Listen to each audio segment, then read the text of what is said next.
যে দুইটা মুড়া আছে গোলামের ফুটে দুইটা মুড়া দিয়ে ব্যথা। আপনি গোলামের ফুট কারে বললেন? কারে বলে কইছি? আরে কথার কথা না কইছি আপনারে। আচ্ছা আমি আপনার ওষুধ লিখে দিতেছি, এগুলো খালি ইনশাল্লাহ ঠিক হয়ে যাবো। ও আমার কথা শেষ হয় নাই। আচ্ছা বলেন আপনি। আমার যে এই বুড়ি আঙ্গুলটা দেখছি এটা এটা এটা তো ব্যথা, এটা বলে ব্যথা।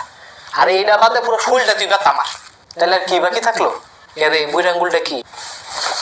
আর ওইটা কোনো ব্যথা নেই তো আমার। এই যে পিপিপ পিপিপ পিপিপ। নেক্সট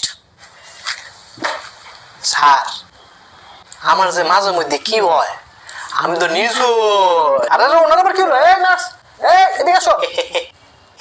আও ধরেন না, এটা তো একটা উদাহরণ দিলাম। আমার মাঝে মধ্যে এমন হয়। সেদিন কীর্তেন মজা না করছি। নেক্সট ডাক্তার সাহেব, আপনি আমার একটা ওষুধ দেন। কিসের ওষুধ দিব আমি আপনারে?